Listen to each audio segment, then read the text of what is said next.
It begins in the quiet, in a place where time itself seems to have settled like fine dust on every surface. Here, under the low, focused light of a conservation lamp, rests a fragment of baked clay. It is not beautiful. It bears no gold, no lapis lazuli. Its value is not in its artistry, but in its stark, unadorned function. This object, no larger than a human hand, is a vessel for memory, a piece of the world's first attempt to write itself down.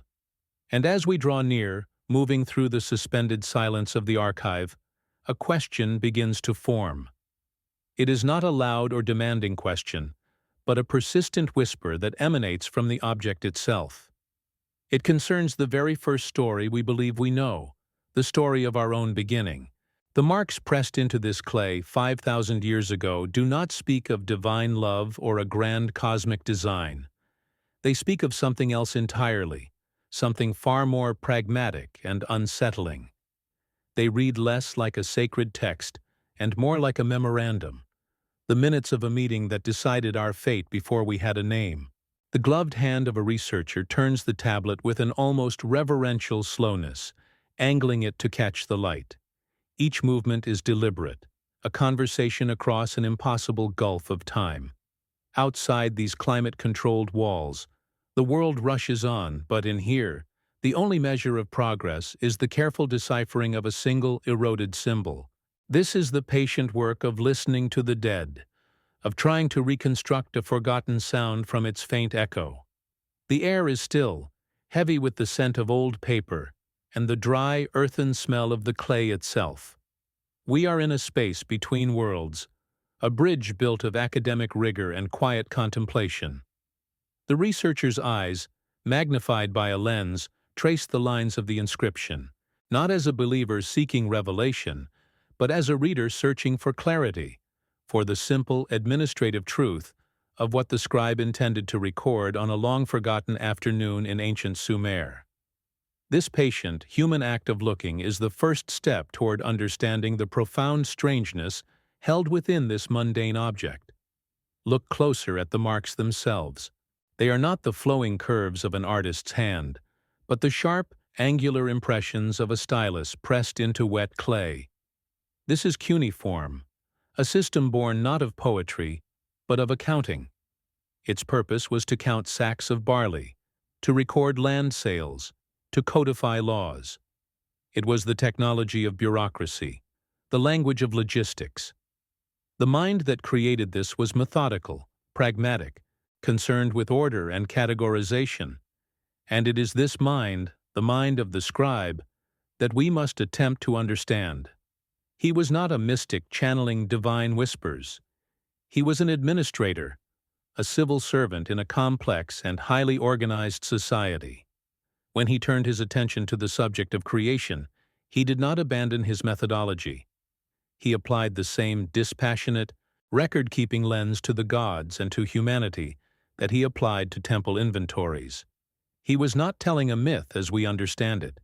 He was filing a report, documenting a sequence of events with the detached precision of his profession. This single tablet is not an anomaly. It is one of hundreds of thousands unearthed from the tells of what is now southern Iraq, the sun-baked plains between the Tigris and Euphrates. An entire civilization's memory, fired into permanence. Imagine the sheer scale of this recovered archive, a library of clay detailing every facet of Sumerian life, from legal disputes over irrigation canals to lists of kings who reigned for millennia. This was a culture obsessed with documentation, with the act of making a permanent record. They believed that to write something down was to give it a fixed and lasting reality. This obsession suggests a worldview grounded in structure, in hierarchy, in the belief that the cosmos itself operated according to principles that could be observed, recorded, and filed away. We are not looking at a collection of fanciful stories. We are examining the administrative records of a civilization that saw the universe as a vast, functioning, and meticulously managed state. Let us return to this specific fragment, a piece of a larger text catalogued as the Epic of Atrahasis. The scribe's account is unnervingly direct. It begins not with a void or a divine thought, but with a problem. A practical, terrestrial problem. The record states that before the creation of humankind, the labor of maintaining the world, of digging the great rivers and canals that made the land fertile, was borne by a class of junior gods, the Igigi. For centuries, they performed this work. But the toil, the dulu, became too great. The text records their complaint with administrative finality. The work was heavy. The distress was much. They lay down their tools. They burn their spades. They surround the dwelling of their chief administrator, Enlil. This is not a moment of cosmic wonder.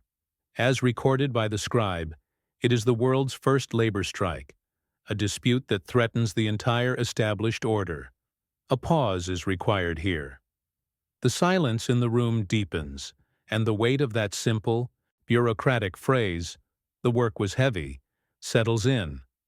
We have been taught to look for poetry in our creation stories, for metaphor and divine allegory, but the scribe offers none. He presents a logistical crisis. The gears of the cosmos were grinding to a halt because the workforce was in revolt. The implications of this perspective are vast and deeply unsettling. It reframes the celestial as the managerial. It suggests that the forces governing reality were not concerned with morality or salvation, but with productivity and the maintenance of a system. The wind might be howling faintly against the thick windows of the archive, a sound from the outside world that only emphasizes the deep, suspended quiet of this inner chamber, where a 5,000-year-old problem of management is being reread. The key to this entire account, the word that appears again and again with methodical repetition, is dulu. It is an Akkadian term, inherited from the Sumerian, and its meaning is unambiguous. It translates to work, toil, burden, corvée labor. It is not the noble effort of a co-creator, but the heavy, thankless task assigned to a subordinate. The texts are explicit. The gods were suffering under the dalu. And so, in the cosmic council that follows the strike, their solution is not to create a companion or a creature to be loved. The solution is to engineer a replacement. A being must be fashioned who can take on the dolu, who can bear the load of the gods. The scribe records this decision with the same factual tone he might use to document a change in agricultural policy. The need was identified, the specifications were debated, and a new asset was commissioned to solve a labor shortage. This single, recurring term forces us to confront a profound conceptual shift. If the explicit, documented reason for our existence was to alleviate the burden of a pre-existing ruling class, then our place in the cosmic order is not that of a child, but of an employee, or more accurately, a tool. The entire narrative of our origins, as recorded by the world's first writers, is rooted in the language of utility. We were made to be useful. This idea sits uncomfortably within our modern search for meaning and purpose. It suggests that purpose is not something we discover for ourselves, but something that was assigned to us at the moment of our creation. The narrator does not need to elaborate further. The starkness of the scribe's record does the work. The wedge-shaped marks on the clay tablet are no longer just ancient writing. They are the clauses of a contract we never knew we had signed. This is not the story of a single tablet or a single poem. It is the foundational assumption of an entire world-view, a thread that runs through the Eridu Genesis, the Atrahasis, and other accounts from the dawn of civilization. From this perspective, the ziggurats reaching for the sky were not just places of worship. They were administrative centers, earthly extensions of a celestial hierarchy. The complex irrigation systems were not just feats of engineering. They were the very projects that necessitated our existence. The whole of society was structured to fulfill a function, to carry a burden. We are looking at a faded blueprint, a technical manual for a reality that has long since been overwritten by other stories, other gods, and other, perhaps more comforting, explanations for our presence here. The scribe's world was one of cold, hard, functional reality, and his records reflect that with chilling consistency. For those who have remained here in the quiet, listening to this faint signal from across the millennia, the initial question has likely begun to change. It is no longer simply about what is written on this piece of clay. A deeper inquiry starts to form, a sense of unease that comes from recognizing a pattern that feels both alien and strangely familiar. The silence of the archive is no longer empty. It is filled with the resonance of this ancient, administrative logic. The story that follows is for those who are willing to stay with that discomfort, to continue looking at the records not for the answers we want, but for the stark, unsettling data they present. This is not a journey to a final truth, but a descent into the memory of our own designated purpose, a memory that has been waiting patiently in the dark for someone to read the fine print. We must now turn from the general principle of Dulu to the specific, documented evidence of the system it served. We begin with a document that is not a story, not a poem, but a ledger of power. It is known as the Sumerian king list. The object itself is unassuming, a prism of baked clay inscribed on four sides with columns of tightly packed cuneiform.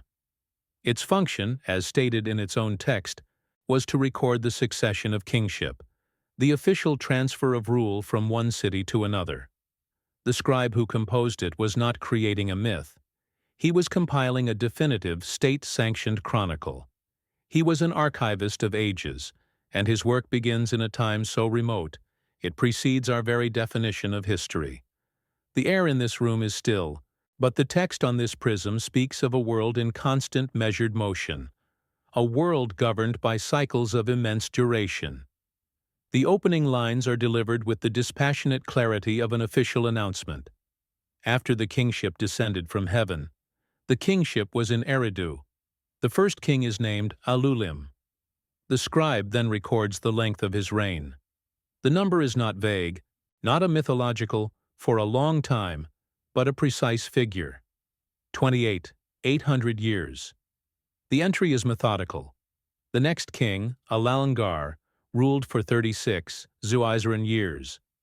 The scribe simply states the figures, one after another, as if recording the yield of a harvest or the dimensions of a temple. There is no embellishment, no awe. It is a data point entered into the official record. The sheer scale of the numbers, when presented with such administrative neutrality, creates a profound cognitive dissonance. We are reading what purports to be a historical document, yet it describes a timeline that our own history cannot contain.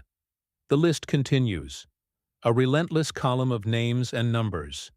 In the city of Bad Tibira, Enmen-Lu-Ana ruled for 200 years. Enmen-Gal-Ana for 800 years. Dumuzid, the shepherd, for 36 Zuozran years. The pattern is rigid, repetitive. Name, city, duration. The scribe's stylus moves with a steady, practiced rhythm. The cumulative total for the first 8 kings, ruling from 5 different cities, is recorded as 200 years. This is not the language of metaphor. It is the language of accounting, of meticulous, almost obsessive, record-keeping. The impossibility of the content is made all the more stark by the mundane, bureaucratic format in which it is presented. The scribe is not trying to convince us of a miracle. He is simply filing the official report for an age that operated on a different scale of time. Let us pause and consider the physical act of this recording. A man, sitting in the Mesopotamian sun, pressing a reed stylus into a tablet of wet clay. Each wedge-shaped mark is a deliberate choice, a component of a complex system designed for clarity and permanence. He is working from older sources, compiling them into a master list. His concern is accuracy, the faithful transmission of the record. He is not a poet wrestling with the sublime. He is a civil servant ensuring the continuity of the state's memory. The faint, dry scent of the clay in this modern archive is a ghost of that ancient afternoon. The silence here is a continuation of the focused silence in which he must have worked. A silence dedicated not to prayer, but to the precise and thankless task of documentation. The list then reaches a pivotal, world-altering event, yet the scribe's tone remains unchanged. After the entry for the last pre-Diluvian king, he writes with an unnerving finality, "Then the flood swept over." The cataclysm that has echoed through the mythologies of countless cultures is noted here as a simple line item, a transition point in the ledger. It is not an act of divine wrath or a moral cleansing. It is an event that marks the end of one accounting period and the beginning of another. The dispassion is absolute. The flood is a fact, like a change in dynasty, or the transfer of kingship from one city to another. It is simply the next entry in the long, continuous record of terrestrial administration. After this entry, the chronicle resumes with the same methodical cadence. After the flood had swept over, and the kingship had descended from heaven, the kingship was in Kish. A new dynasty begins. The reigns of these post-Diluvian kings are shorter, but still far beyond the span of a normal human life. The first king of Kish, Jushur, is recorded as having ruled for 200 years. The numbers have changed, the scale has been adjusted, but the scribe's methodology remains identical. He continues to list the names and the precise durations of their rule. This consistency suggests that, to the mind of the recorder, the pre-flood and post-flood eras were part of the same unbroken history. The system of accounting for time had been altered, but the fundamental reality of kingship, and the need to document it, had not. We now move from the macro-historical record of the king list to another category of text, one that deals not with the reigns of sovereigns, but with the technical specifications of our own creation. These are the tablets that detail the Council of the Anunnaki, the senior administrators, as they confront the labor crisis of the Igigi. The language shifts from historical accounting to something that resembles a project proposal or an engineering report. The problem is defined. The junior gods can no longer bear the Dalu. The objective is stated, a substitute must be found. The texts do not speak of a desire for companionship or a need for worship. They speak of a functional requirement, a logistical necessity for the continued operation of the terrestrial enterprise. The proposed solution is described with a strange, clinical precision. The goddess Nintu, also called Mami, a specialist in this field, is tasked with the project. The texts outline the materials required. The clay of the Abzu, the deep earth, is to be mixed with the blood and essence of a sacrificed god, a being named Geshtu-A, who was a god who has intelligence. This is not a miraculous birth from a divine thought. It is a manufacturing process, a deliberate act of bioengineering. The instructions are specific, like a formula to be followed. Nintu is depicted as a chief technician, overseeing a procedure that requires specific components and a precise methodology to achieve the desired outcome. The scribe records this not as a sacred mystery, but as a series of procedural steps. The name given to the final product is itself a technical designation. The new being is called the Lulu Amalu. The term does not translate to child of the gods or image of heaven. It translates with stark functionality to primitive worker or savage man. Its name is its job description. The purpose of this creation is stated explicitly and repeatedly across multiple texts. Let him bear the yoke. Let man carry the toil of the gods. Our species, in its first appearance in the written record, is defined by its utility. We were designed to be a solution to a problem, an asset created to absorb the physical burden of a pre-existing hierarchy. The scribe records this fact with the same neutrality he used for the reigns of kings. It is simply the stated purpose of the project. For a moment, step away from the tablet. Listen to the silence of the room you are in. If there is a clock, watch its second-hand move. Note the exact time. This small, deliberate act of observing and marking a moment in time is a faint echo of the scribe's work. It is an attempt to fix a point in the vast, flowing current of what is. In this moment of quiet, you are performing a ritual of awareness, a brief alignment with the ancient impulse to record, to state, "This is how it was at this specific point." This shared act of observation bridges the gap between the archive and the now, a silent acknowledgement that we are still trying to read the records and understand our place within them. This administrative mindset was not confined to the origins of humanity or the lists of kings. It permeated every aspect of Sumerian civilization. Archaeologists have unearthed hundreds of thousands of tablets that are nothing more than meticulous records of daily life. There are lists of laborers and their daily rations of barley and beer. There are contracts for the sale of land, with precise measurements and the names of witnesses. There are inventories of temple storehouses, counting every sheep, every vessel of oil, every measure of wool. This was a culture that believed in the power of the written ledger. To quantify something was to control it. To record it was to make it real and permanent. Consider the implications of this worldview. When a mind so thoroughly conditioned by logistics and accounting turned to the subject of the cosmos, it did not suddenly adopt a new, poetic mode of thinking. It applied the same principles of order, hierarchy, and function. The universe was seen as a vast, well-regulated state. The gods were its administrators, each with specific duties and responsibilities. The creation of humanity was not a separate, sacred event. It was another administrative decision within this cosmic bureaucracy, a solution designed to improve operational efficiency. The scribe was not inventing a mythology. He was documenting the structure of the universe as he understood it, a system based on labor, production, and management. A low hum from the climate control system is the only sound that breaks the stillness. It is a constant mechanical breath, preserving these fragile records against the decay of our own world's atmosphere. Outside, the wind might be rising, carrying dust and the noise of a distant city, but in here, time is held in suspension. A researcher leans closer to a tablet, her focus absolute. She is not reading a story. She is auditing an ancient account, checking the figures, noting the repetitions, searching for the logic that holds the system together. It is a slow, painstaking process of reverse engineering a worldview from its own administrative files, a task that requires an almost inhuman patience. The records are clear about the tasks assigned to this new workforce.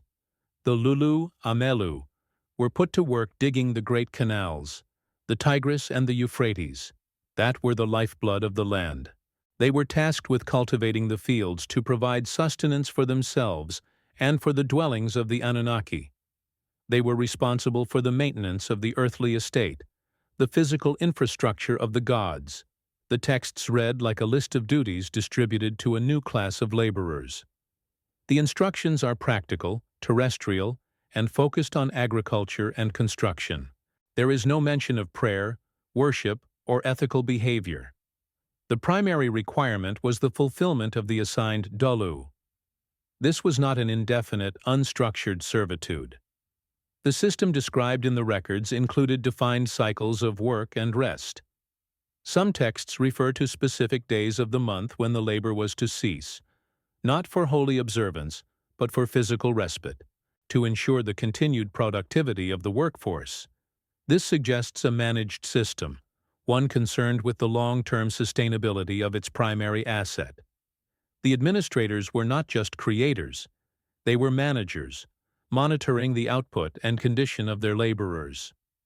The level of detail in these operational procedures is, once again, far more akin to a corporate manual than a sacred text. This relentless focus on the pragmatic forces a difficult re-evaluation.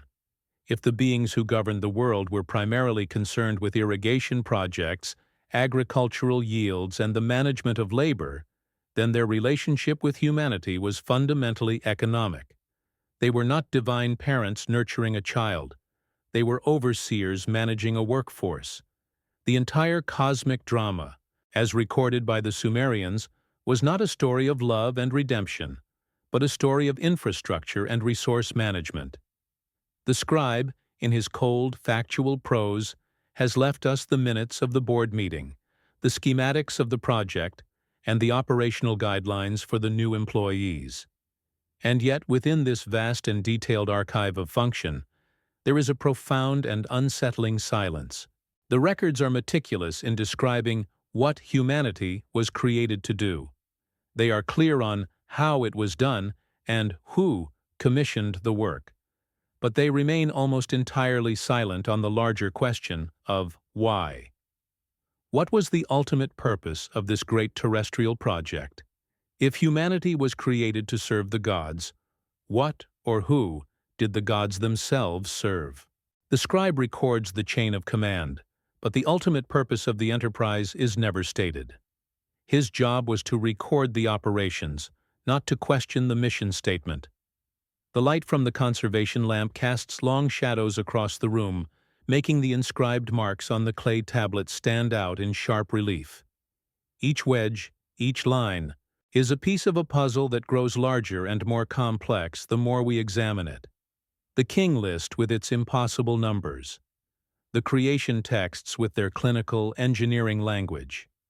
The administrative records that quantify every aspect of existence. These are not disparate myths.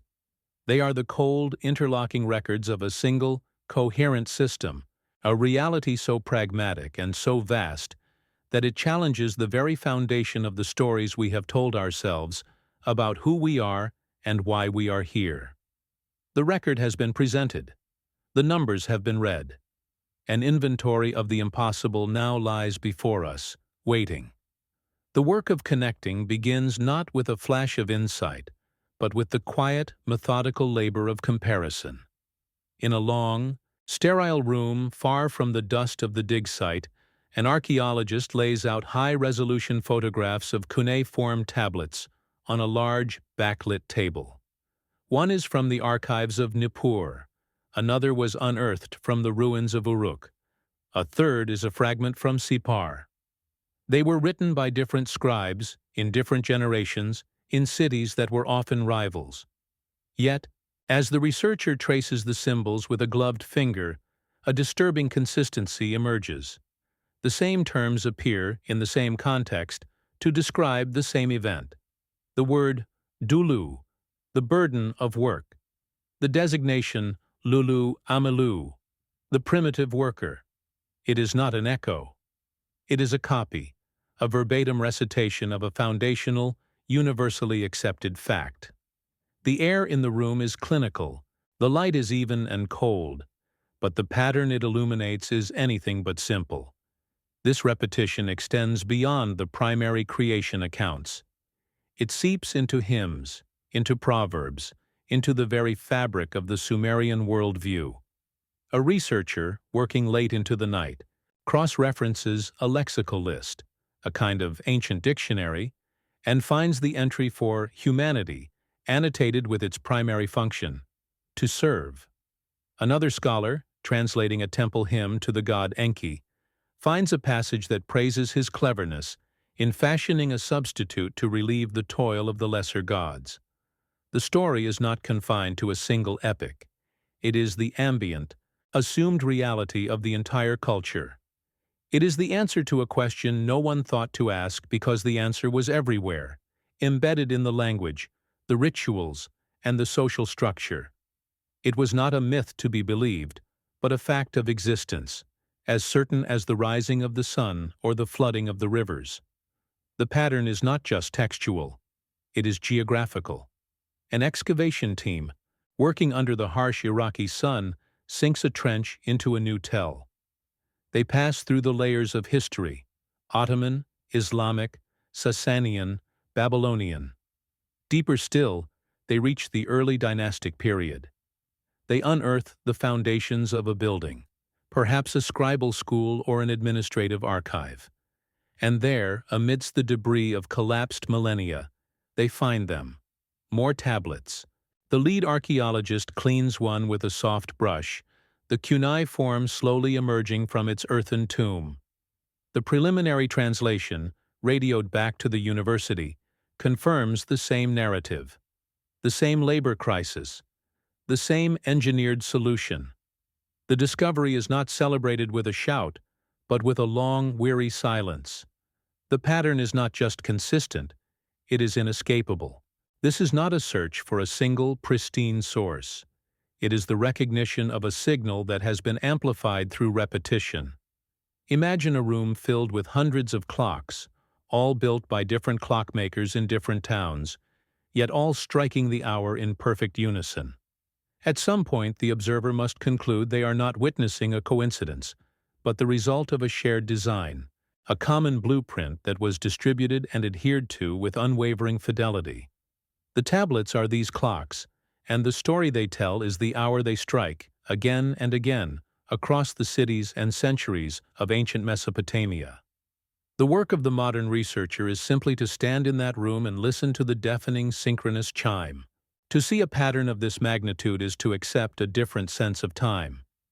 It requires a willingness to sit with the evidence long after the initial discovery is made, to let the sheer weight of the repetition reconfigure one's understanding. Those who have remained in this quiet space, watching the evidence accumulate, are no longer looking for a single revelatory artifact. They are beginning to read a much larger text, one written not on a single piece of clay, but across the entire archival memory of a civilization. This process is not about finding an answer, but about learning to recognize the scale of the question that has been posed. Now, the investigation must move beyond the borders of Sumer. A different archive, a different climate. We are in the highlands of Anatolia, in the excavated ruins of Hattusa, the capital of the Hittite Empire. Here, the language is not Sumerian or Akkadian, but an Indo-European tongue. The gods have different names, the culture different customs. A German archaeological team in the early 20th century discovered a vast library of tablets here. Among them, they found a text known as the Song of Kumarbi. It is the Hittite succession myth, a story of celestial power struggles. And buried within its narrative is a familiar echo. A group of gods is again burdened with harsh labor, digging and dredging. The complaint is the same. The need for a solution is the same. The details have been altered, filtered through a new language and a different cultural lens. The names are changed. Kumarbi replaces Enlil. The specific nature of the work is slightly different, but the core structure of the problem remains intact. It is the Sumerian labor crisis, retold 1,000 years later and 1,000 kilometers away. The archaeologist places a cast of the Hittite tablet next to a photograph of the Sumerian original. The cuneiform scripts are different, but the underlying logic of the narrative is a mirror. It is like finding the same technical manual for the same piece of machinery, but translated into a different language for a foreign market. The product and its function remain unchanged. This suggests that what was being transmitted was not a simple story, but a functional blueprint, a foundational concept of cosmic order that was so essential it survived the collapse of its original civilization and was adopted by its successors. The pattern is no longer just a repetition, it is a legacy, a piece of administrative software designed by the Sumerians that continued to run on the hardware of subsequent empires. The dispassionate logic of the original scribe had proven to be remarkably resilient, capable of being copied and executed long after its author had turned to dust. The silence in the archive feels different now, charged with the realization of this immense, unexamined continuity. A new form of analysis emerges, one that moves beyond simple translation.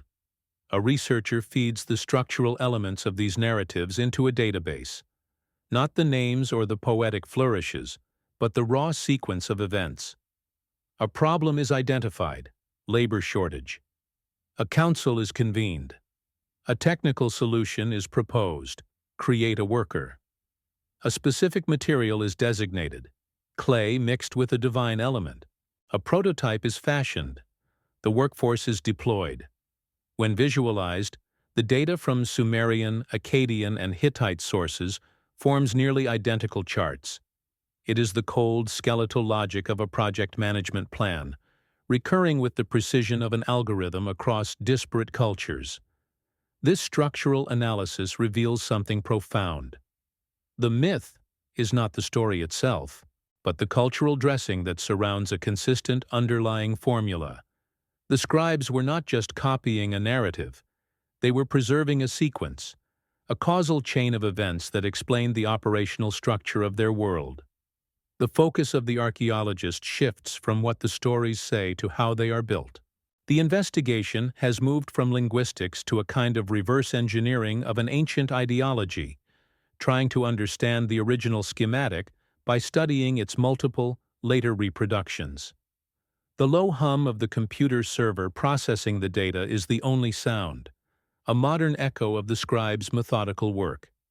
Let us pause for a moment. Consider the sheer discipline required to maintain such consistency over centuries. Scribes were not artists driven by inspiration. They were technicians trained in the precise replication of a standardized record. Their education involved years of copying older texts, learning the signs, the grammar, the established formulas. Deviation was not encouraged. Fidelity was the highest virtue. The pattern we are observing is not an accident of history. It is the product of a deliberate, highly structured system of knowledge transmission, designed to preserve a core set of information without corruption. The repetition was the very purpose of the institution of the scribe. Now the pattern becomes stranger, more specific. A researcher catalogs the recurrence of a single, seemingly arbitrary detail, the number 7. In the Epic of Gilgamesh, the celestial bull has 7 years of famine in his wake. In the creation accounts, Nintu is said to fashion 7 pairs of humans, 7 males and 7 females. The underworld has 7 gates, each with a guardian. The group of divine sages who bring knowledge to humanity, the Apkallu, are 7 in number. The researcher's screen fills with data points, a constellation of sevens, appearing in legal codes, in sacred architecture, in epic poetry, and in administrative lists. The scribes never explained the significance of this number. They simply record it as a given fact of the cosmic architecture. 7 gates, 7 sages, 7 pairs.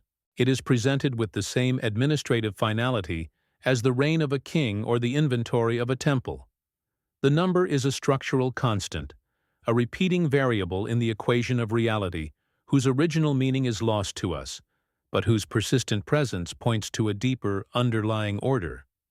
It is a ghost in the machine, a piece of the original design specification that has been faithfully copied into every iteration of the program, even after its function was forgotten. The focus shifts to the physical world. An archaeologist stands in the excavated ruins of a ziggurat at dusk. The wind moves silently through the broken corridors. He is looking at the building's plan, the careful, mathematical precision of its construction. The structure is not just a building. It is a diagram of the cosmos as the Sumerians understood it. Its tiered levels, often 7 of them, represented the layers between the earth and the heavens. The architecture itself was a form of documentation, a way of inscribing the cosmic order onto the physical landscape. The pattern was not just something they wrote about. It was something they lived inside. This realization connects the abstract world of the texts to the tangible world of the ruins. The scribe recording the 7 gates of the underworld and the architect designing the 7 levels of the ziggurat were working from the same set of instructions. They were both documenting the same reality, one in clay and the other in brick. The researcher in the archive and the archaeologist in the field are looking at 2 copies of the same blueprint, one textual and one physical. The convergence of the evidence from 2 entirely different fields of study makes the pattern too solid, too substantial to be dismissed as mere coincidence. And then, a final, more subtle pattern emerges, one defined not by what is present, but by what is consistently absent. Across this vast library of administrative records, epic poems, and architectural plans, there is a profound silence. The texts describe the actions of the Anunnaki in meticulous detail. They debate, they plan, they issue decrees, they engineer solutions, but the records are almost entirely devoid of any description of their inner lives, their personal motivations, their emotional states. They are presented as a collective of pure function, their existence defined entirely by their administrative duties within the cosmic state. The archaeologist makes a note in his logbook, a simple observation written under the dim light of his tent. The records detail what the gods did, but never who they were. This absence is not random. It is systematic. The scribes, so obsessed with documenting every other detail of their world, consistently omitted this one. It is as if the personal psychology of the ruling class was considered irrelevant to the official record. Or perhaps it was a subject that was simply not available for documentation. This shared silence, this pattern of omission, becomes the most unsettling mystery of all. The investigation has come full circle. It began with the words on a tablet, moved to the patterns connecting hundreds of tablets, and now arrives at the silence that surrounds them. The evidence does not provide an answer. Instead, it reveals a structure, a framework of logic so rigid and so pervasive that it governed an entire civilization's understanding of reality. The dust of millennia has settled on these records, but it has not obscured the pattern. It has only made its rediscovery a slower, more deliberate process. The light on the researcher's table finally clicks off, leaving the tablets and the photographs to rest in the darkness. The silence of the room now heavy with the weight of a consistent and unexplained order. The pattern now requires us to look past the workforce and toward the management. The records do not call them gods in the way we understand the term. They are given a specific, collective designation, the Anunnaki. The word itself is a title, a marker of status within a defined structure. The texts introduce them not through acts of creation or displays of cosmic power, but in council, seated in assembly. Their first appearance in the narrative of our origins is in a meeting, a deliberation convened to address a logistical crisis. The scribe presents them as a governing body, a board of directors tasked with the administration of a vast and complex enterprise. Their authority is not based on love or morality, but on rank. They are the executives, the decision-makers, the beings who hold the power to sign off on projects that alter the state of the world. The setting is not a heavenly court, but a boardroom. Within this council, individuals are distinguished not by personality, but by their specific role and title. The record names Enlil as the chief administrator, the chairman of the assembly. When the Igigi, the junior workforce, go on strike, it is his residence they surround. The complaint is brought to his desk. His response, as documented by the scribe, is not one of divine wrath, but of managerial frustration. He is concerned with the disruption of work, the threat to the established order, the failure of the system. His power is executive. He presides over the meeting. He hears the arguments. He demands a solution. The scribe does not portray him as a father figure or a supreme deity, but as the official in charge of the terrestrial division, a being whose primary concern is the continued, efficient operation of the project he oversees. His function is command and control. Another figure is named, assigned a different, highly specialized function. This is Enki, or Ea, in the Akkadian accounts. His role is not command, but technical expertise. He is the chief scientist, the master craftsman, the head of research and development. When the council is faced with the problem of the striking Igigi and the halt in production, it is Enki who is tasked with designing the solution. He is the one who proposes the engineering of a new being. He is the one who understands the materials required, the clay, the essence, the binding agent. The texts describe his work with the precision of a technical manual. He is not a magician performing a miracle. He is an engineer following a blueprint, a biologist executing a complex procedure. His wisdom is not mystical. It is applied science. His function is innovation and implementation. A moment of stillness is necessary to absorb the implications of this structure. The texts do not describe a pantheon of gods with overlapping powers and volatile emotions. They describe an organization. There is a clear hierarchy, a division of labor, a chain of command. Enlil gives the order. Enki executes the technical plan. Nintu, the specialist, oversees the manufacturing process. Other members of the Anunnaki Council are present to witness and ratify the decision. This is not the chaotic family drama of later mythologies. It is a corporate structure, a well-defined bureaucracy designed for maximum operational efficiency. The beings who govern the world, as described by the first scribes, are not gods. They are administrators. The wind outside the archive seems to carry a low, humming sound, like the sound of a distant, unseen machine that has been running for an eternity. Before the creation of humanity, the records are clear about who performed the Dulu. This task fell to the Igigi. The texts refer to them as the junior gods, but their function is unambiguous. They are the workforce. They are the ones in the trenches, digging the canals, dredging the rivers, piling up the mountains of silt.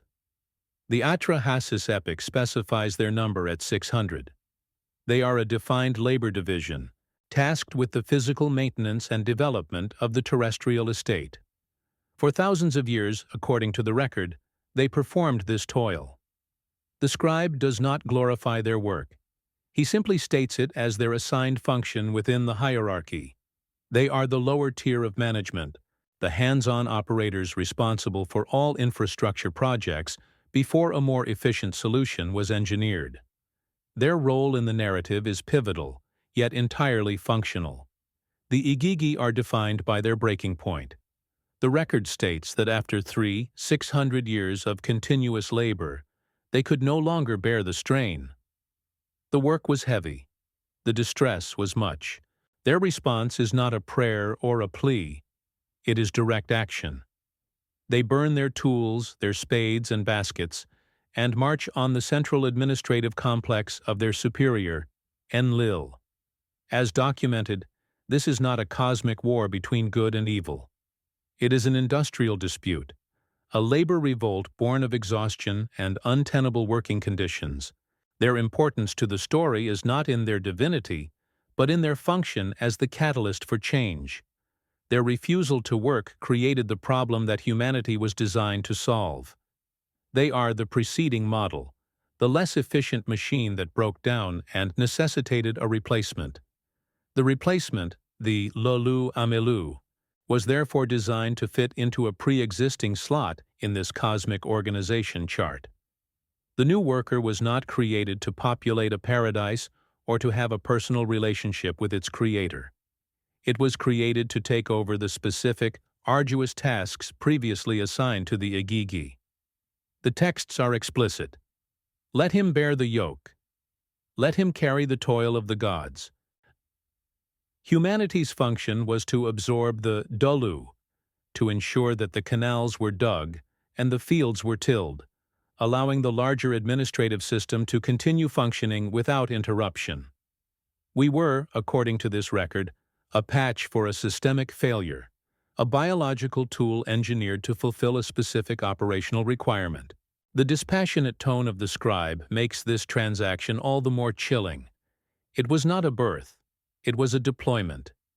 This functional relationship defines the entire early interaction between the Anunnaki and humanity. The records do not speak of love or grace. They speak of production quotas, of resource allocation, of managing the new asset. The ziggurats are described as their command centers, their dwellings on earth. The temples were not just places of worship. They were centers of economic activity, storehouses for the grain and livestock produced by the human workforce. The relationship was that of an overseer to a laborer, a master to a servant. The entire structure of Sumerian society, with its rigid hierarchies and its focus on agricultural surplus, appears to be a direct reflection of this foundational, functional purpose. It was a system designed to generate resources and channel them upward through the chain of command. But there was another category of being, another function that needed to be fulfilled. Once the workforce was in place, it required instruction. It needed to be taught how to perform its tasks efficiently, how to organize itself into a productive society. The records speak of a group of 7 beings, the Apkallu, who were sent to the early human cities for this exact purpose. Their function was purely pedagogical. They were the instructors, the technical advisors. They are described as emerging from the waters of the Abzu, bringing with them the foundational knowledge of civilization, writing, law, architecture, agriculture, mathematics. They did not bring salvation or enlightenment in a spiritual sense. They brought a practical, operational toolkit for building and managing a complex society. The Apkallu are never depicted as rulers or objects of worship. They are temporary consultants, specialists deployed to transfer a specific set of skills and knowledge to the new human population. Their work was to uplift the Lulu Amelu from a savage state to a condition of organized productivity. They taught humanity how to build cities, how to survey fields, how to read the stars for planting seasons, and how to keep records. They were, in essence, the ones who installed the operating system of civilization. Once their function was complete, they receded from the record. Their presence was a targeted intervention, a necessary step to ensure that the new workforce could be properly integrated into the existing economic and administrative structure. The knowledge they imparted was not a gift of love, but a tool for improved performance. Let us return to the Sumerian king list, to that silent administrative accounting of time. The figures who rule before the flood, the 8 kings who reign for a cumulative 200 years, must now be seen in this functional context. They are not human kings in any sense we would recognize. Their role, as recorded by the scribe, is that of governance, of overseeing the terrestrial project during its earliest phase. They are the local regents, the appointed governors who hold the kingship that descended from heaven. This phrase, repeated like a legal formula, implies that their authority is not inherent but delegated from a higher source. They are the managers of the early city-states, the earthly representatives of the Anunnaki administration, tasked with maintaining order and productivity. The impossible duration of their reigns becomes less a question of mythology and more a statement of category. Whatever these beings were, they were not operating on a human biological clock. The scribe's meticulous recording of their precise, multi-millennial terms in office suggests he was not dealing in metaphor. He was documenting a different order of being, a class of ruler whose lifespan was commensurate with the geological timescale of their work. They were to early Earth what a project manager with a tenure of decades is to a modern construction project. Their function was long-term oversight, a stable and continuous management that spanned ages, ensuring the foundational work of civilization was established before a new, shorter-lived model of human kingship was introduced after the flood. The very concept of kingship, in these earliest records, is presented as a functional institution, not an inherent right. It is an office, a technology of social organization that is lowered from heaven and can be transferred from city to city. Eridu holds the kingship, then Bad Tibira, then Larak. The list reads like a record of where the regional headquarters was located at any given time. The individuals who hold the office, Alulim, or Enmenlu Ana, are secondary to the institution itself. They are the office holders, the current occupants of a role that exists independently of them. Their function is to maintain the connection between the earthly domain and the higher authority, to implement the decrees from the council, and to ensure the smooth operation of their assigned sector. The silence of the archive deepens. The air is still. The researcher stares at the text, at the columns of names and numbers that make no human sense. And yet, within the logic of a managed long-term project, they begin to acquire a cold, disquieting coherence. These pre-Diluvian rulers were not ancestors. They were predecessors of a different kind. They were the first phase of management, a category of being whose function was to govern, on a scale that transcended human life entirely. The dust motes that drift in the beam of the lamp seem like tiny, silent witnesses to an order of time so vast that our own history is but a fleeting moment within it. The record simply presents them as facts, leaving us to grapple with the implications of an administration that measured its terms of service in multiples of 600 years. Across all these records, a profound and consistent pattern of omission becomes visible. The scribes, so meticulous in recording the functions, titles, decrees, and actions of these beings, remain almost entirely silent about their nature. We are told what Enlil did, but not what he was. We are given the specifications of Enki's work, but not the substance of his being. The Apkallu bring knowledge, but their own origins are confined to a single, stark image of them emerging from the water. They are defined entirely by their roles, their actions, their utility within the system. There are no descriptions of their inner lives, their personal struggles, their philosophical beliefs. They are presented as figures of pure function, their existence seemingly inseparable from their job descriptions. This absence is not an oversight. It is a defining characteristic of the entire corpus of records. It suggests a relationship between the scribe and his subject that is not one of believer to deity, but of clerk to superior. One does not record the emotional state of the regional manager when filing a report on production numbers. One records the manager's directives, the new quotas, the change in policy. The personal nature of the ruling class is irrelevant to the administrative function of the record. The Anunnaki, the Apkallu, the pre-Diluvian kings, they remain faceless, emotionless ciphers, known to us only through the effects they had on the system they managed. They are a hierarchy of ghosts, visible only by the deep and permanent grooves their actions carved into the structure of our world. The evidence we have examined is a structure, built of clay and time, of meticulous records and repeating patterns. But a structure is defined as much by its empty spaces as by its solid walls. We have been reading the text. Now we must learn to listen to the silence that surrounds it, the profound and unnerving quiet that lies between the lines of cuneiform and between the very layers of the earth. For it is in these gaps, these deliberate and unnerving absences, that a different kind of record can be found. An archaeologist working in the tells of southern Iraq knows this silence intimately. It is a language spoken by the soil itself. As the trench deepens, it cuts through a visible stratigraphy, a library whose pages are layers of compressed time. Here is the floor of a Sasanian house, here a layer of Parthian pottery, here the distinctive brickwork of a Neo-Babylonian temple. Each stratum is a sentence, a chapter in the long story of a single place.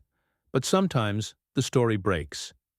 The archaeologist's trowel, scraping away the dust of centuries, reveals a line that should not be there.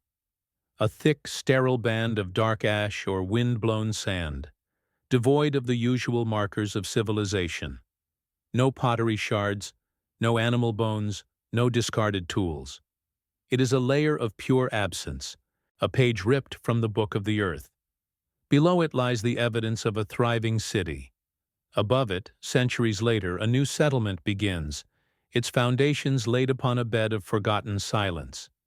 This sterile layer is not just an interruption. It is a statement.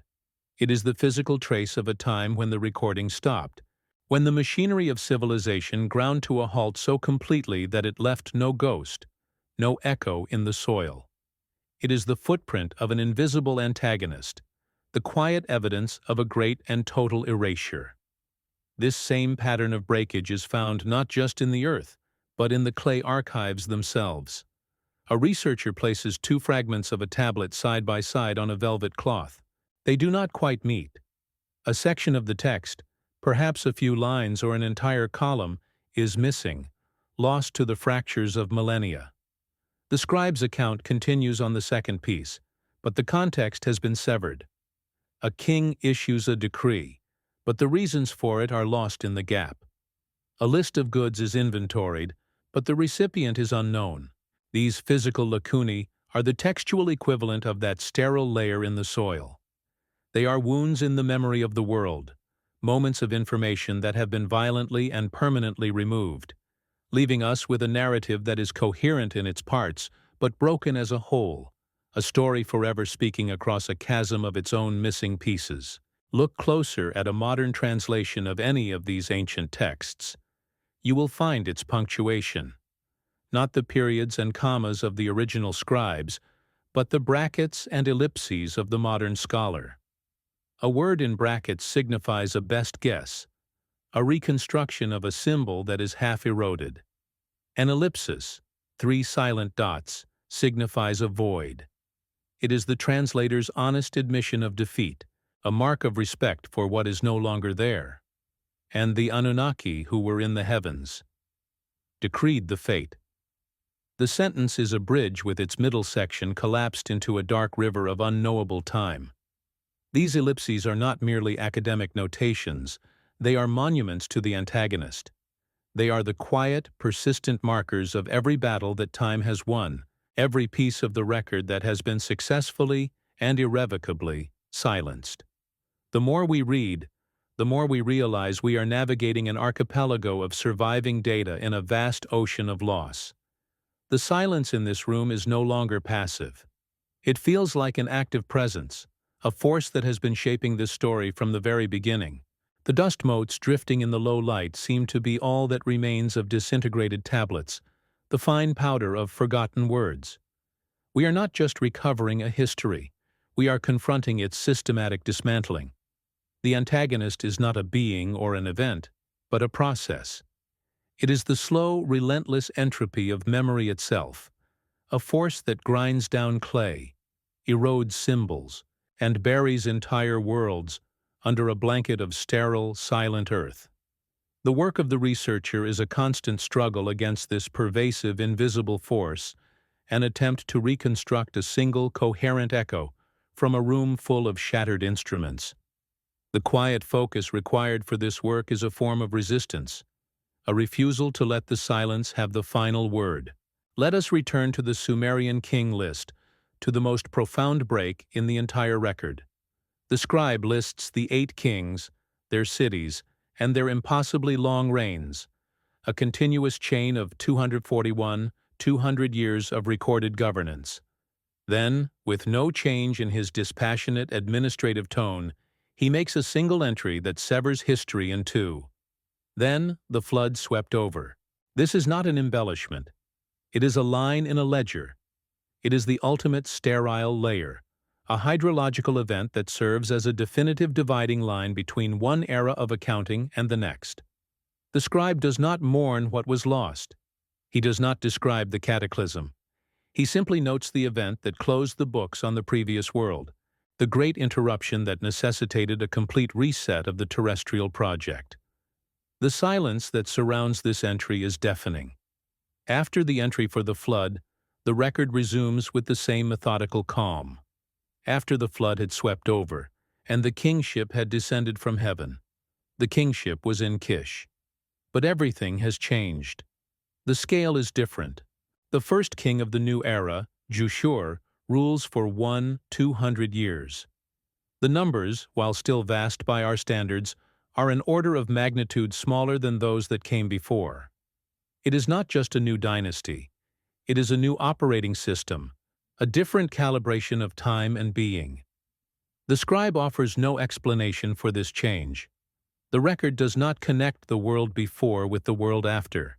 It simply presents them as two distinct data sets, separated by a single catastrophic event that wiped the slate clean. The pre-Diluvian world, with its long-lived administrators, is now a sealed archive, a memory accessible only as a list, its operational details drowned beneath a layer of impenetrable silence. There is another, more subtle silence in the record, one defined by a departure that is never documented. The texts speak of the 7 Apkallu, the sages who brought the arts of civilization to the first cities. They are described with functional clarity. They taught humanity writing, law, and architecture. They fulfilled their role as instructors, as installers of the societal operating system. And then, they are gone. There is no account of their departure, no record of their mission being formally concluded. They simply cease to be mentioned.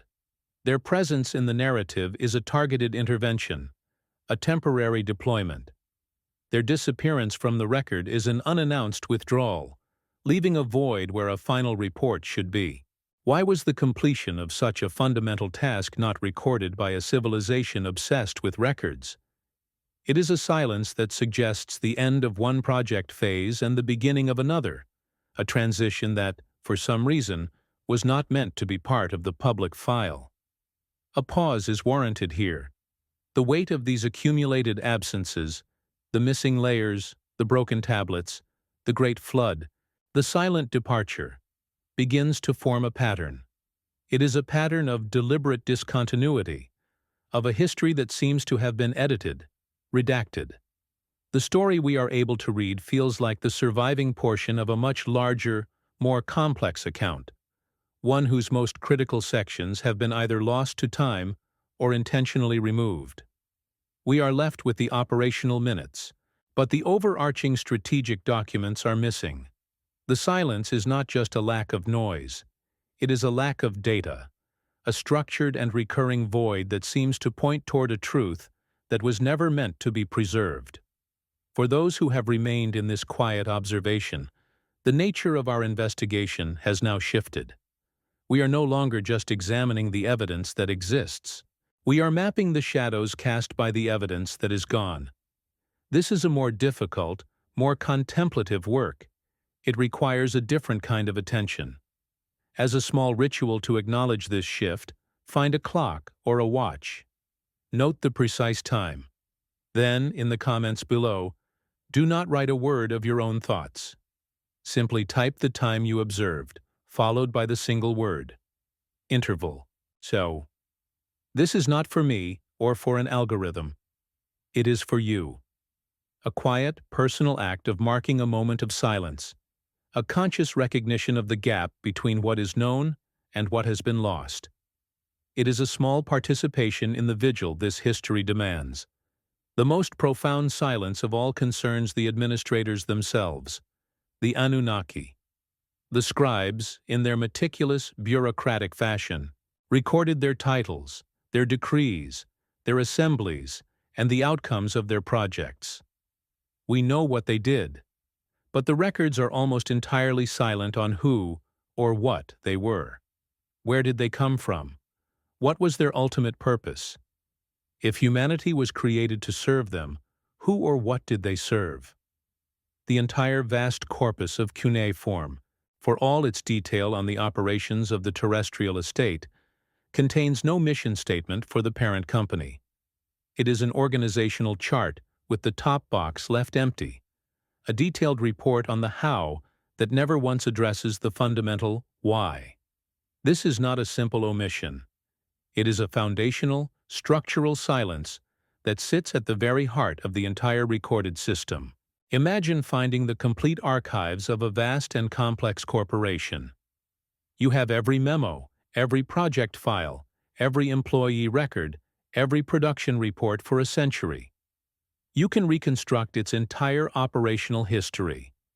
But nowhere in those millions of documents is there a single page that states what the company actually does or what its ultimate goals are. You know everything about how it functions, but nothing about its purpose. This is the situation the researcher faces when studying the Sumerian records. The Anunnaki are presented as a fact of existence, a governing body whose own origins and motivations are placed entirely outside the scope of the documentation. Their presence is assumed, their authority absolute, their purpose unstated and, it seems, unrecorded. This silence was nearly made permanent. In the 7th century BCE, the Assyrian king Ashurbanipal, aware that the world of cuneiform was fading, attempted to create a master archive, a library at Nineveh, that would hold all the knowledge of his civilization. He sent scribes across Mesopotamia to collect and copy every text they could find: epics, histories, omen lists, administrative records. It was a monumental effort to resist the entropy of time, to create a permanent backup of his entire world's memory. For a brief period, the knowledge was gathered in one place. Then, in 612 BCE, Nineveh was sacked and burned. The great library was destroyed. The clay tablets, however, did not burn. They were fired, baked into a greater permanence, but they were also shattered and scattered amongst the rubble of the fallen city. The thousands of fragments that were later excavated from the ruins of Ashurbanipal's library are the primary source for many of these texts we have been examining. They are a testament to both one man's attempt to preserve everything and the invisible antagonist's ultimate victory. Every tablet we read from that collection is a survivor, a refugee from a cataclysm of fire and forgetting. We read them with the knowledge that for every piece we hold, hundreds or thousands more were lost, ground to dust in the collapse of a burning palace. The silence that emanates from these objects is therefore twofold. It is the silence of the original scribe's omissions, compounded by the silence of catastrophic, historical destruction. We are reading the scorched and broken remains of a world's desperate attempt to remember itself. The final layer of silence is the most subtle. It is the silence of reinterpretation. Over centuries, as the Akkadian and Babylonian empires rose and fell, the original Sumerian accounts were copied, translated, and adapted. The story of the Lulu Amalu, the primitive worker, was slowly transformed.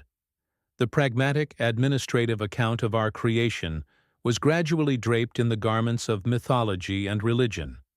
The functional logic was softened, the uncomfortable details were allegorized, and the original purpose was obscured. The creation of humanity ceased to be a solution to a labor problem and became the crowning act of a divine drama. This process was not a malicious act of deception, but a slow cultural drift, a way of making an alien and unsettling story more palatable, more human. But its effect was a form of erasure, a silencing of the original stark signal by burying it under layers of more comforting noise. The scribe himself is a figure of profound silence. He records the deeds of gods and kings, the passage of millennia, the creation of his own species. Yet he never inserts himself into the narrative. He offers no opinion, no emotional reaction, no philosophical reflection. His absence from his own work is total. Was this the result of professional discipline, a trained objectivity that we would now associate with a court stenographer? Or was it a silence born of something else, a lack of curiosity, or a fear of asking questions that were beyond his designated function? We can never know. He remains a ghost, a disembodied hand moving a stylus across wet clay, his mind a black box that faithfully transmitted a reality it never questioned, leaving behind a perfect record of a world whose deepest truths may have been hidden in the very questions he was never permitted to ask. We are left, then, in a space defined by these concentric circles of silence: the silence of the broken earth, the silence of the shattered tablet, the silence of the great flood that divides time, the silence of the unstated purpose, the silence of historical destruction, and the final quiet silence of a story that has been slowly, imperceptibly rewritten over the course of human history. These are not empty voids. They are the contours of the antagonist, the negative space that gives shape and definition to the mystery. The story is not just what was written down on the clay. The true story may be in the spaces between, in the careful, resonant quiet of what was left unsaid, what was violently erased, and what has been irretrievably forgotten. The archive room is dark now, the lamp is off, and the silence feels less like an absence of sound, and more like the final and most enduring artifact. All the fragments now lie on the table, illuminated by the cold, even light of the archive. The king list, with its impossible chronology, the Atrahasis with its cosmic labor dispute, the lexical lists that define humanity by its function, the architectural plans of the ziggurats, mirroring a celestial order. Seen in isolation, they are anomalies, historical curiosities to be explained away as metaphor or primitive fantasy. But seen together, laid out in this suspended quiet, they cease to be separate stories. A different image emerges. It is the image of a single, vast, and internally consistent system, a coherent operational logic that connects the reign of a king for 800 years to the precise mixture of clay and divine essence used to fashion a worker. The dispassionate administrative tone of the scribe is the unifying principle, the steady, humming current that runs through every component of this strange and intricate machine. The profound strangeness is not in any single detail, but in the chilling coherence of the whole. If one accepts for a moment the scribe's premise that these are not myths, but records, then everything locks into place. The long-lived pre-Diluvian rulers are no longer a fantasy, but a different class of being appropriate for a different timescale of work. The creation of the Lulu Amelu is not a miracle, but a necessary and logical solution to a documented engineering problem. The obsessive accounting of goods and labor is not a cultural quirk, but the standard operating procedure for managing a large-scale enterprise. The system, as described, works. It has a terrifying, self-contained logic. The discomfort arises not from its impossibility, but from the realization that if such a system were real, these are precisely the kinds of dispassionate, functional records it would produce. A long silence settles in the room deeper than before. It is the silence of a completed assembly. All the parts are connected, and the machine they form is now visible, sitting there in the dark. It is a machine designed to organize a world, to extract its resources, and to manage its workforce. The researcher leans back, the faint creak of his chair the only sound. He is no longer looking at individual pieces of evidence. He is contemplating the blueprint of a reality that functions without any need for the concepts we hold dear: morality, love, free will, or inherent purpose. It is a reality built on a single unwavering principle: utility. The low, ambient hum of the building feels for a moment like the sound of that ancient machine, still running in the deep background of the world. And here, at the heart of this coherent system, we confront the greatest silence of all. The records provide a detailed origin story for the workforce, humanity. They meticulously document the hierarchy of the administrators, the Anunnaki. But they offer no origin story for the administration itself. Where did this system come from? Who authored the original project charter? The scribes, so thorough in all other matters, present the Anunnaki and their grand terrestrial project as a given, a pre-existing condition of reality. It is as if our entire recorded history begins in the middle of a story whose first chapter, the one that would explain the ultimate purpose of the enterprise, was never made available for the public record. The entire apparatus of civilization, as documented, seems to have been imported from somewhere else. This implication deepens when we consider the mechanism of its installation. Civilization, in the Sumerian model, does not appear to be the result of a slow, stumbling evolution. It arrives as a complete package, a suite of technologies delivered by the Apkallu sages. Writing, law, agriculture, architecture, mathematics, the foundational pillars of a complex society, are not discovered over millennia of trial and error. They are taught, implemented by external consultants, as a necessary upgrade for the new workforce. The records describe this not as a natural process, but as a deliberate and rapid transfer of knowledge, a targeted intervention designed to bring the human population up to a required level of operational efficiency.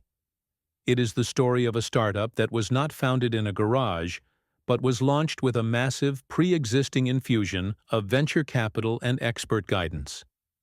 This narrative of suddenness finds a disturbing echo in the archaeological record itself. The Uruk expansion, beginning around 3700 BCE, represents a period of unprecedented and explosive growth. Sumerian-style cities, artifacts, and administrative technologies suddenly appear across a vast area of the Near East, from southern Anatolia to western Iran. The speed and scale of this expansion have long puzzled historians. It does not look like the slow creep of cultural influence. It looks like a planned, coordinated rollout, the rapid establishment of a network of production centers and administrative hubs. The cold, hard evidence of the soil, the pottery, the cylinder seals, the building layouts, tells a story of acceleration that is difficult to explain through conventional models of gradual development. The Earth itself seems to bear witness to a sudden, systemic change. The silence we have been tracing is therefore not just an absence of text, but an absence of a plausible beginning.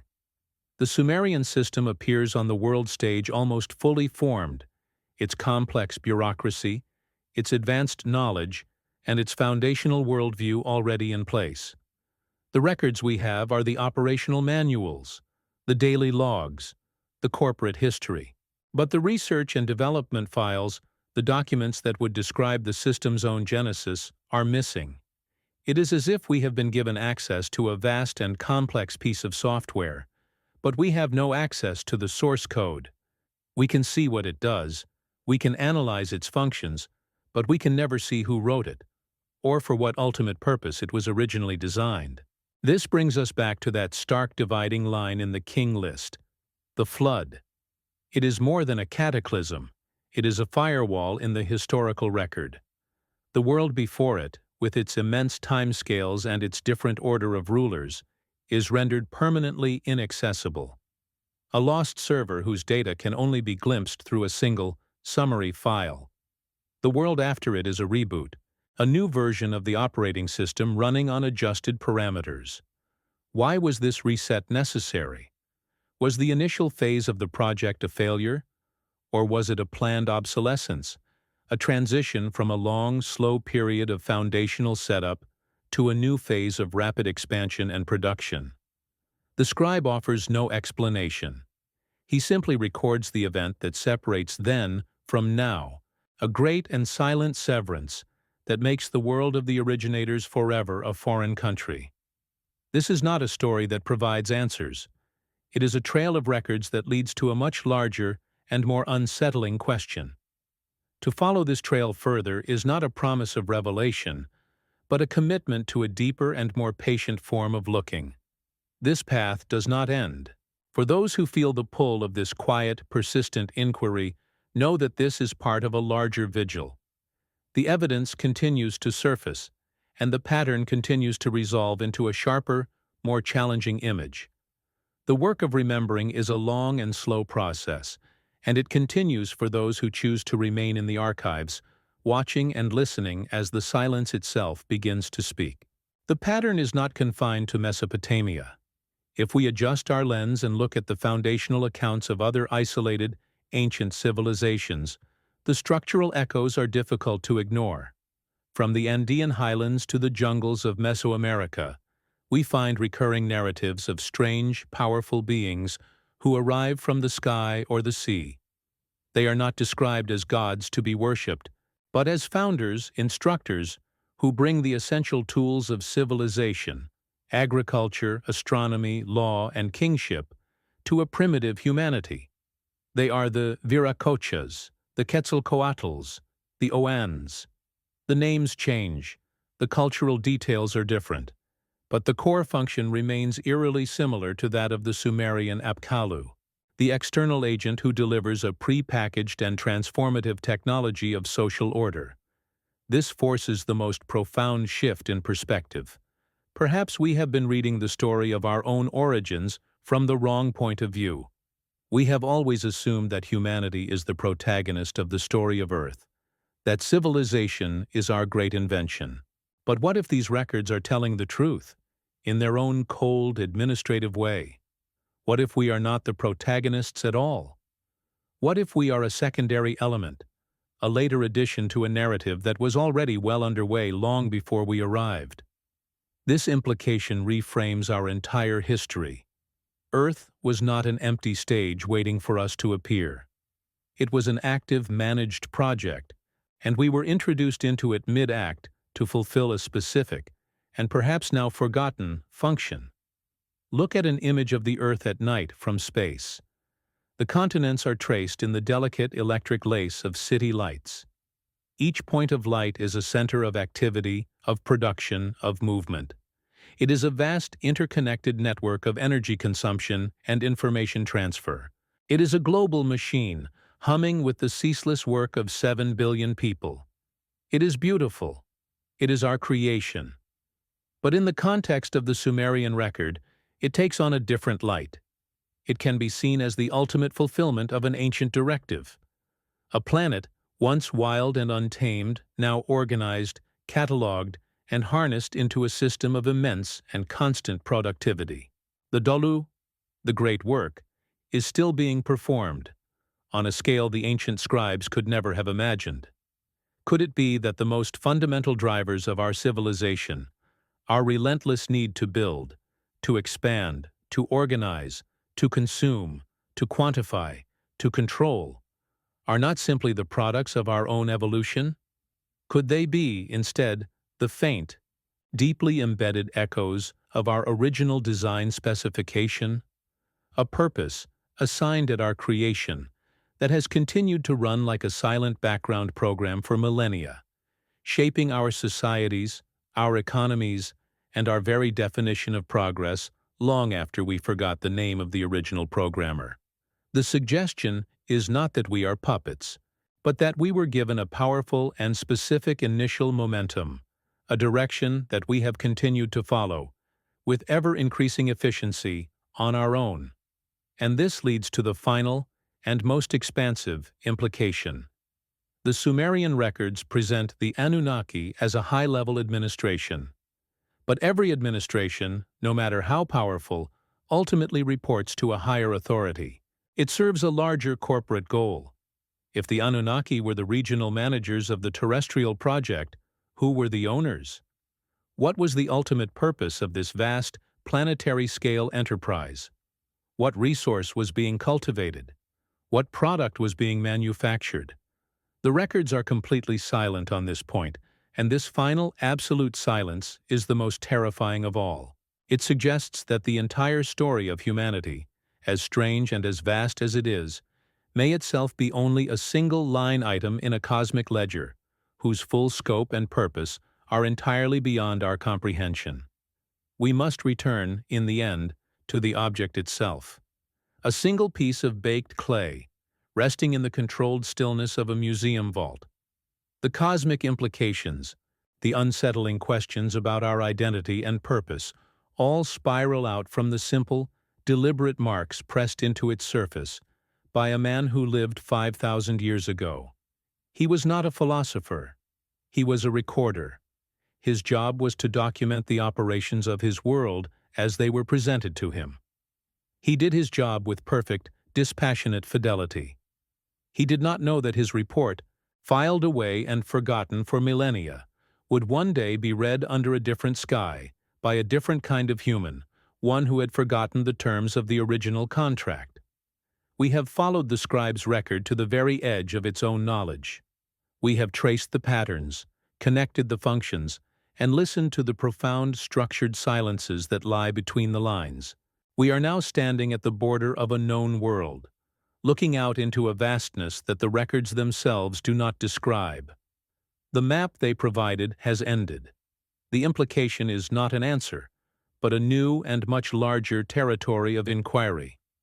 The ground beneath our assumptions about the past has been rendered unstable, and we are left here, in the quiet, with the unsettling feeling that the oldest story we have ever told ourselves may have been a revision, a comforting myth created to obscure the stark, functional, and deeply alienating truth of our own administrative origins. The light in the archive has not changed, but the room feels different, colder. The air, once still and heavy with the weight of dormant information, now seems thin, rarefied. We have traveled to the very edge of the record, to the last legible line on a map that leads into an uncharted and silent territory. The journey does not end here with a destination, but with a return. Our gaze is drawn back from the immense, unsettling vista of cosmic administration to the object that began it all. It is here, under the focused beam of a single lamp, a fragment of baked clay, no larger than a human hand. Its surface, a landscape of tiny wedge-shaped valleys, holds the echo of a voice that has been silent for 5,000 years. All the vast implications, all the patterns and the absences, are contained within this small, mundane thing. The silence that fills the space is no longer a simple lack of sound. It has acquired a quality, a texture. It is the silence of a question that has been fully articulated and is now waiting, suspended in the dust-filled air, for an answer that may never come. The researcher has pushed his chair back from the table. The magnifying glass lies next to the tablet, its purpose served. The work of deciphering is done. The work of contemplation has begun. There is nothing more to read on the clay. The scribe's account is finished. What remains is not in the marks he made, but in the immense and structured quiet he left behind, a quiet that now permeates this room and settles over the shoulder of anyone who has stayed to listen this long. The object has delivered its report. Now it simply rests, a piece of physical evidence for a case that can never be closed. We are left alone with the record. The hands of the researcher are gone. The hum of the analytical equipment has faded from our awareness. There is only the clay and the light. In this final, stripped-down encounter, the tablet seems to assert its own presence, its own undeniable reality. It is not an idea or a theory. It is a thing. It was dug from the earth. It was shaped by a human hand, incised with a reed stylus, and fired in a kiln. Its survival across 50 centuries of flood and fire, of rising and falling empires, is a statistical improbability so vast as to feel deliberate. It is a piece of memory that has refused to be erased, a message in a bottle that has finally washed ashore, its contents stark, alien, and written in a language we had forgotten we were meant to understand. The scribe who made these marks did not intend for us to find them. His intended audience was his contemporary, his superior, the archives of his own temple. He was filing a report, not writing for posterity. There is an accidental honesty in his work, the honesty of a document never meant for outside eyes. He recorded the world as it was presented to him, with a professional detachment that is more chilling than any work of fiction. He felt no need to persuade, to embellish, to justify. He was simply taking minutes, noting the operational logic of his reality. And in his dispassionate silence, in his complete absence from the text, he becomes the most powerful witness of all. He is the ghost in the machine, the unseen recorder whose fidelity to the record has bequeathed to us this impossible and coherent problem. The wind, a low and mournful sound, presses against the thick glass of the archive windows. It is a sound from the outside world, a reminder of the linear, rushing time that exists beyond these walls. But in here, time has looped back on itself. The past is not a foreign country. It is this room. The questions posed by the scribe's administrative account are no longer historical inquiries. They have become personal. The silence in the archive is now an internal silence, a space that has opened up within the viewer. The narrative has ended, but the resonance of its core frequency, the cold, steady hum of a purpose assigned, not discovered, continues to vibrate long after the voice of the narrator has faded. We are no longer examining an artifact. We are examining the unsettling reflection it casts upon our own world. The single lamp on the researcher's desk clicks off. The room is plunged into a profound darkness, broken only by the faint green glow of a climate control monitor. The tablet is no longer visible, but its presence is felt more intensely than before. It is a small, dense node of immense time, a gravitational point around which the darkness itself seems to bend. To leave this room now is to carry that darkness with you, to step back into the brightly lit world of the present with the knowledge of this ancient, unsettling quiet. The story is over, but the memory it has unearthed remains active, a piece of code that, once run, cannot be easily uninstalled. It changes the way one looks at the sky, at the foundations of our cities, at the very word work. The scene dissolves, moving from the interior darkness of the archive to the vast open landscape of the Iraqi desert at dusk. The sky is a deep, bruised purple, and the first stars are beginning to appear. In the distance, the silhouette of a ruined ziggurat stands against the fading light, its broken tiers like a grand, abandoned staircase to the heavens. The wind moves across the sand, whispering through the shattered brickwork, a sound that has not changed in millennia. This is the place where the story was born, the physical stage for the events the scribe recorded. The ruin is not just a monument to a dead civilization. It is a testament to the scale of the original project, a silent architectural witness to a purpose whose full scope still eludes us. There is no human presence here. There is only the wind, the dust, and the immense, silent weight of the sky. The camera holds on the ruin, allowing its immense loneliness to fill the frame. The structure seems to be waiting, a piece of vast and forgotten machinery left to rust in the desert, its original operators long since departed. The silence here is different from the silence of the archive. It is not the silence of preservation, but the silence of abandonment. It speaks not of what has been saved, but of what has been left behind. The questions here are not academic. They are elemental, etched into the very landscape by the slow, patient erosion of time. The view pulls away, rising slowly from the desert floor, the ziggurat shrinking until it is just another feature in a vast and desolate plain. The land itself becomes an artifact, a tablet on which a story of immense ambition and eventual departure has been written. The lights of a distant modern city begin to glow on the horizon, a faint electric nebula against the encroaching darkness. It is a new kind of structure, a new network of work and energy, but it rests upon the same ancient ground, its foundations sunk into the deep, silent layers of a history it does not remember. The contrast is stark, the quiet vertical ruin of the past and the sprawling, humming network of the present, both existing under the same dispassionate gaze of the stars. The perspective continues to shift, pulling back further, faster, until the curve of the Earth becomes visible. The continent gives way to the deep black of space. Below, the planet turns, a silent marbled sphere of blue, white, and brown. The electric grid of human civilization traces the land masses, a delicate, glowing web of interconnected activity. It is the image of a world fully organized, fully networked, a planetary system of production and information exchange operating at maximum capacity. It is the machine we have built, the culmination of the trajectory that began with the first cities on the Mesopotamian plain. Seen from this immense distance, it is both a triumph of human ingenuity and perhaps the final perfect fulfillment of an ancient, forgotten work order. In the cold, absolute silence of space, the Earth hangs like a jewel. But the perspective it offers is unsettling. The planet seems less like a home and more like a facility, a single isolated outpost of complex activity in the vast, empty darkness.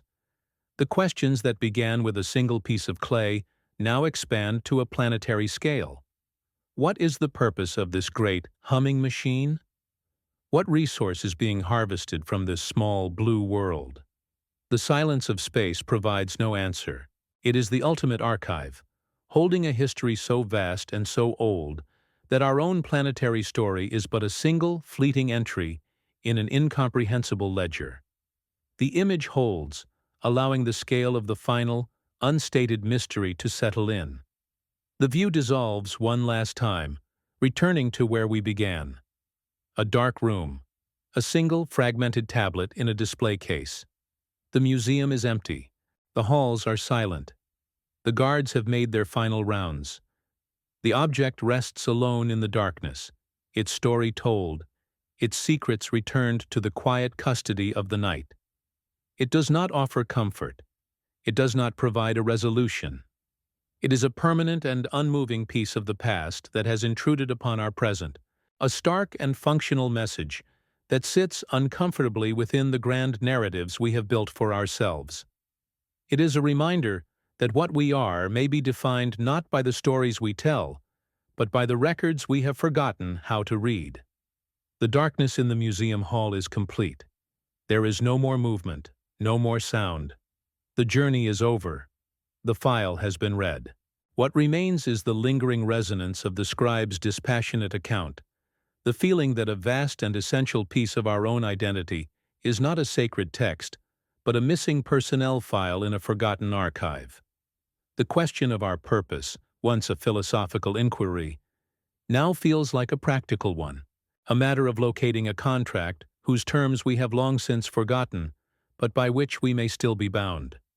The artifact is now returned to its silence, waiting. The final image holds on the dark, empty space where the tablet rests, unseen. Nothing moves. The silence is absolute. The story has not ended. It has simply been remembered.